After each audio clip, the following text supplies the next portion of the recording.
Welcome back to Nick Lenz Comic Corner, classic less known classics.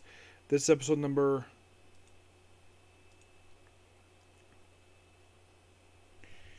20.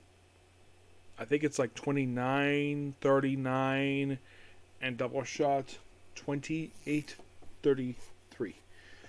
First, I'm discussing Gambit Volume 2, which is basically 4 issues, and the X-Men 198 miniseries. The second volume for Gambit was released in 1997.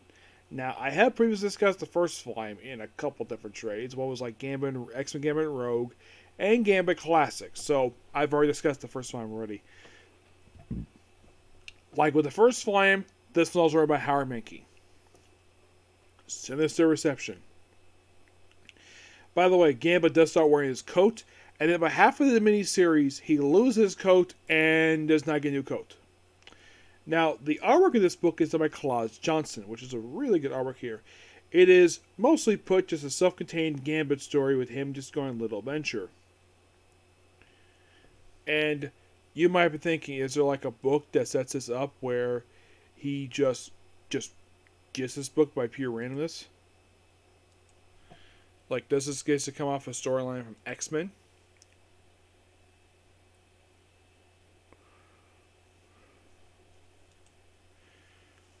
I wouldn't be surprised.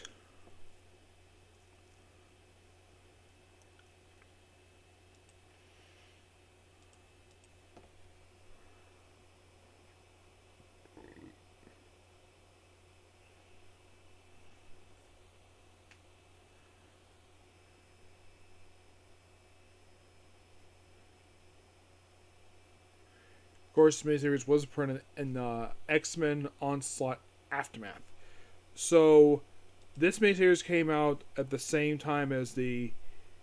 Let's see. Okay, so this came out during the same time that the Trial of Gambit storyline was going on over in X-Men. And this is probably what he was doing. I would say chronologically, this is just after he was kicked off the X-Men. Because it was found out in the story that he was part of the Marauders at the time of the Mutant Massacres. He was tried and kicked out of the group.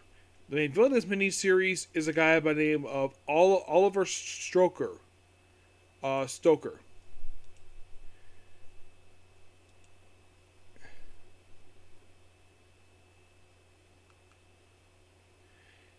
he's kind of like this evil person. And Gambit has taken him on the whole series. He also with this woman, Anili, which I think they basically put in the book to be sort of a love interest for Gambit. And she's here throughout the whole miniseries, and then she's never seen again. We also have Tanimi Baptiste, which is a woman who is an old acquaintance of Gambit's. Not a lover, basically someone who's known her for a long time. And she returns to miniseries after appearing in the Rogue miniseries. Yep, she made her first appearance in Gambit number 3, the first volume. And she's here for this one, the successor volume. And then she recently returned for Mr. and Mrs. X number 12. Yep. But it's like a story for Gambit in New Orleans. Basically him go back to South for a quick miniseries. They in fact do kill off a character here named Bernard Markello. Yeah, he debuted in this first issue here, and he got killed off for the next issue. Basically, we have this group known as the Grigori, which are kind of in a way one of the villain groups of this. They also basically Gambit deals with him. Deals with this group the whole miniseries. Yeah, but it's a really fun miniseries. I think that this is just purely really good. And by the end of this, basically, he eventually will go back to the X-Men. Also, there's this nun who's known as Sister Katrina, who becomes Black Cat. Yeah. And sadly put Oliver Stoker, once this miniseries wraps up, he is never seen again. No, seriously, he is never seen again. As for the reason why he doesn't return, no idea why. He just doesn't. But really good miniseries. I give it a 9 out of 10. Not to say the same for X-Men 198. This is 5 issues done by David Hayne. It is basically, it's another miniseries for Dissemination, the last miniseries discussed for this whole entire thing.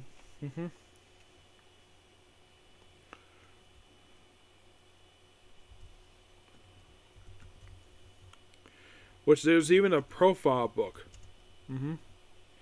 Yes, believe it or not, there's a profile called X-Men 188 Files.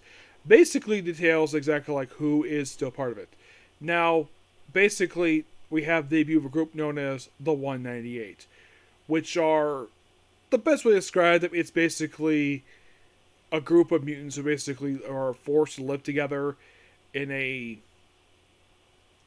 how should I put this? They're put in a reservation near the X-Men, and they're being guarded by the one Sentinels. And it is just a odd miniseries. Like, even the first issue, like, pretty much here's members of the first issue. Karma, Lorelei, Mormax, Peepers, Toad, Org, Furbridge, and Jazz. So, okay, who's Org? Org was the character from Power Pack. He's part of the Morlocks. Fever Pitch was a character that Jay Ferber created from Generation X. Karma's from New Mutants.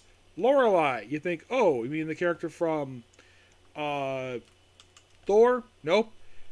This is a character David Hayne created for District X, who he decided to put in this book. Karma's mutants, obviously. Momex.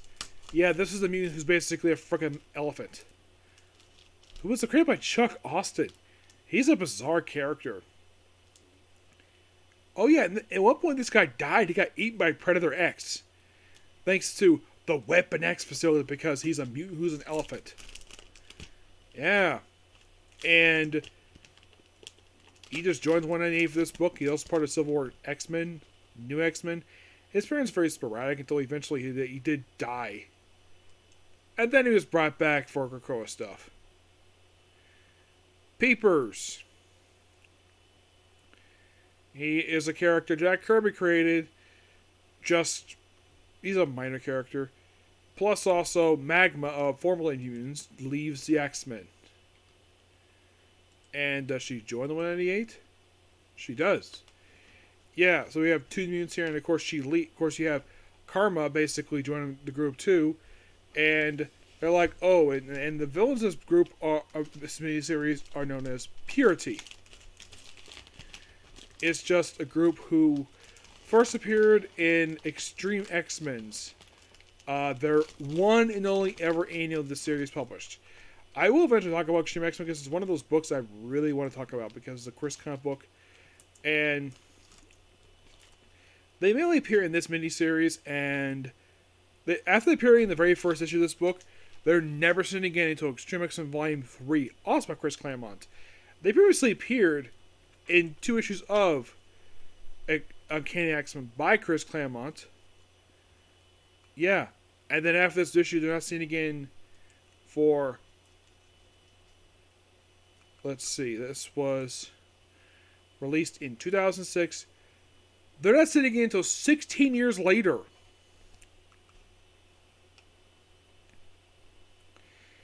And the whole thing is basically we have more people join. We have Empath. Who is Empath? Empath was a character from the Helions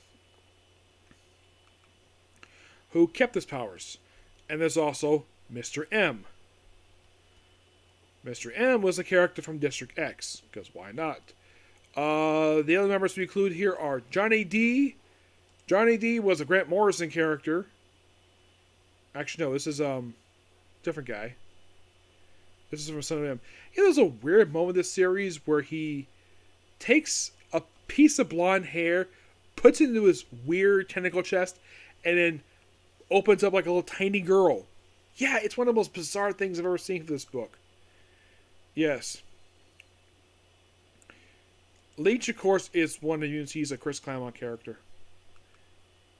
Let's see. There is also... I've already discussed her. There is a character named Outlaw. Outlaw is a Gail Simone character who they decided to throw in this book because just cuz. Yes, she was a character for Deadpool, and this actually was a return after appearing in one issue of X-Men. After that, she appeared in after the previous miniseries, she appeared in Civil War X-Men, which they disbanded to 198, and then became a regular supporting character. Cable in Deadpool, appeared in Deadpool Suicide Kings, appeared in Domino, and then her most recent appearance actually was in Deadpool 7 Slaughters, a one-shot written by Colin Bunn, which I think was like the last book that he ever did for Deadpool. The other members are Sack. Sack is a character created by Scott Lobdell from the 1990s. And Arclight. Arclight is one of the Savage Land, well, I think she was, no, she was part of the Marauders. Yep. And it's basically, the whole thing in this miniseries is basically, and of course they do kill off a new character. They kill off new character Jazz in issue 3 of this book. It's basically all about dealing with. We also deal with the Sephiroth League, which are a group of bigots who are formed after the events of M-Day, and they appear for this one issue. Well, they mention here, but basically a Sephiroth later. And it's basically like basically what the group is. It's like there's no real true villain in this miniseries. It is basically all of these people who just join this group, and it's basically, and then by the end of the miniseries, Empath leaves 188 along with Magma. Mr. M apparently gets killed off by the end of this miniseries, which, yeah, he does he stay dead? Well, he stays dead for many years.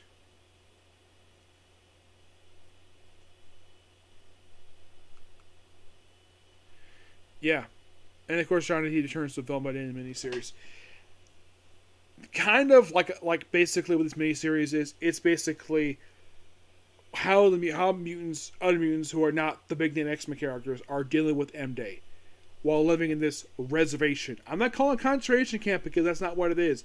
It's a forced reservation. They're forced to live near the X-Men Institute because they're the only mutants left in the entire planet.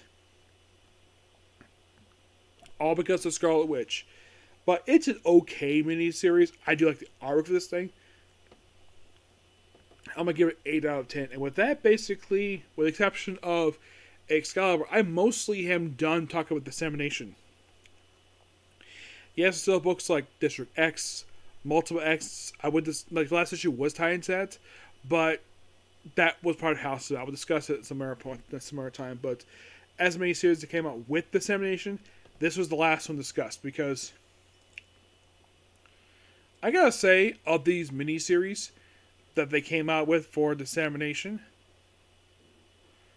like, if you want to think about it, like, Generation A was interesting, but that was leading into Civil War Frontline. Son of M was following from the events of Excalibur, featuring the same cast. That led into Silent War. And 198 led into Civil War X-Men. What about Sentinel 1, you might ask? Well, some of you might be thinking, did this lead into anything, per se?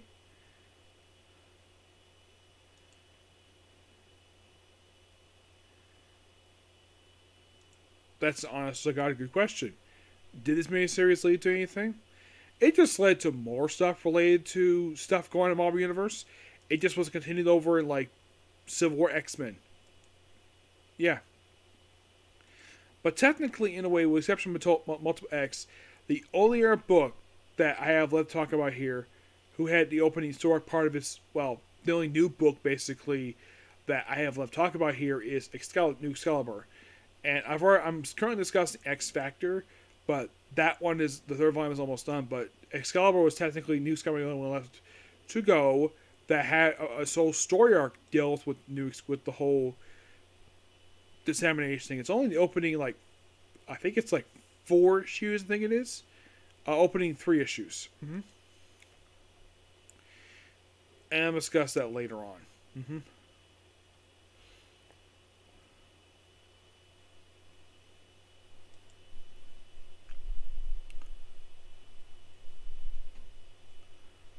Yeah. But yeah, that's particularly a particular view. Please be sure to like, comment, subscribe, turn notifications, and do the dislike button. I'm probably save our last Comic Con for tomorrow.